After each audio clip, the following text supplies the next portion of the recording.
Hello and welcome back to the Nas Metal Production Channel here at YouTube. Welcome to another Metaltober edition of Album of the Week. This, of course, is episode number 31.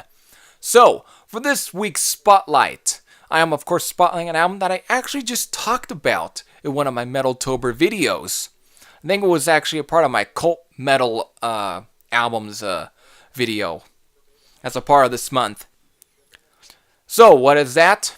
Well, of course, seeing the title of the video, you already know. It, of course, is the infamous debut album from Canadian speed metal band Exciter, titled, of course, Heavy Metal Maniac.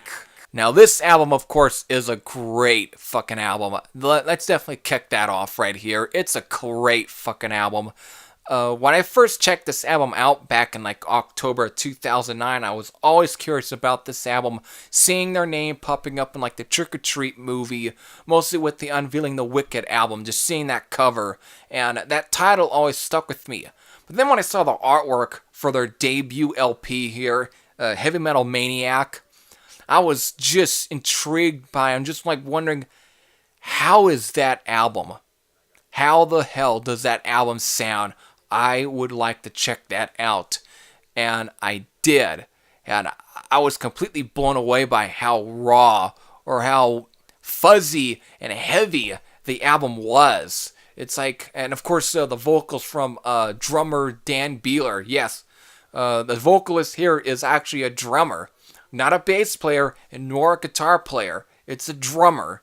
And at the time, it was very unique to have being the main front band for the band being a drummer. Of course, everyone knew about that.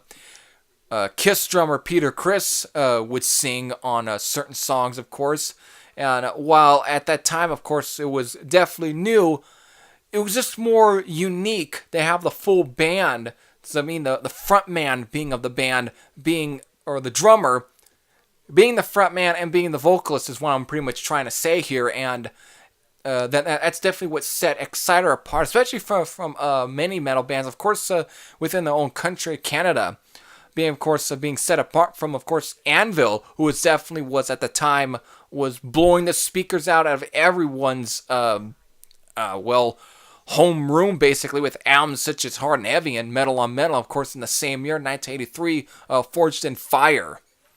And definitely just breaking the doors down with every bit of this album. Pretty much, even at times, almost slightly predating Kill 'Em All by Metallica, which both albums definitely came out in 1983. And both of them had almost the same sort of aggression. But Exciter just brought it in a much different way on this album. Of course, being set apart from even guitar player John Rickey, who, of course, shreds along on this whole entire record. Definitely just from the song Stand Up and Fight, the title track, Iron Dogs is definitely one of the more Black Sabbath-y kind of songs on the album. Mistress of Evil, of course, being another one. Great track. Under Attack, which of course just starts out with Dan Beeler's drumming, and it just breaks into a freaking assault on the ears, basically. Great track.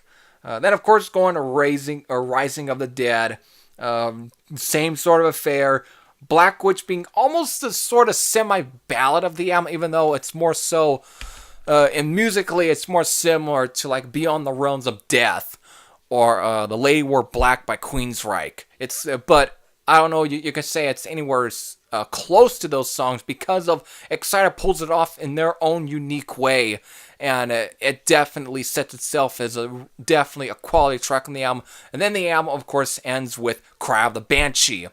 Definitely a fitting and pretty much an example for sure of Dan Beeler, who very much is a very Banshee vocals.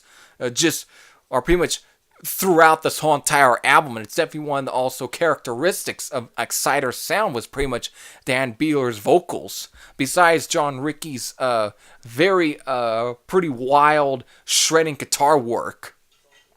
All in all, this is just a fucking great record from start to finish. Of course, being released through Shrapnel Records and being, of course, Exciter being one of first Canadian bands, or actually, I think one of the first non-American bands to be on the U.S. metal or shrapnel label. But still, I digress on all of that. Great album, though. Not anything bad or anything. Of course, great. It's just a fucking great record. Nothing bad, really. Though, do I really have to kind of go into the whole other history of this band? I know that they've had records after this one, of course, following up with Violence and Force, Long Live the Loud, and of course, Unveiling the Wicked, which of course was the first to not feature John Ricky on guitar, but was then replaced by Brian McPhee, and who definitely was a little different than John Ricky, a bit more flashier than John Ricky, but at the same time, he still had his own style, and it still had some great riffs on the Unveiling the Wicked album. I never really found that album to be really as bad as many people say, probably because of they seem to all have a hard-on for John Ricky, who just somehow just doesn't want to be an Exciter every freaking time. They all, though he doesn't want to be in the band, of course, recently, of course, having been with the original forming band, at least reforming again, I think it was like 2 years ago at least, or a year ago or so, just reforming with the original lineup, but all of a sudden, John Ricky decides he now doesn't want to be a part of it again. And so for those, if that's even the reason for why they want to shit on Unveiling the Wicked, or even the ones without him, and they need to probably recheck that the fact that he just doesn't want to seem to be with this band anymore. Whether if it's his preferred decision, more power to him.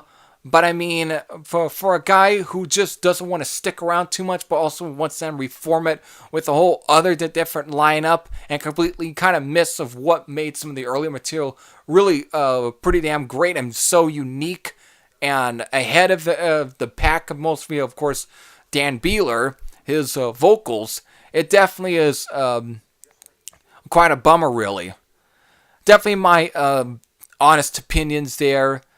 So with that, this is definitely a classic record from start to finish. Nothing bad on here. So if you haven't even checked out this album, definitely do so. This is definitely an easy album to get a hold of. But if you have, definitely give your thoughts down below. So until then, this is Heavy Thrasher Sam out. I'll see you all, of course, again here real soon within this month of Metaltober. So everyone, take care.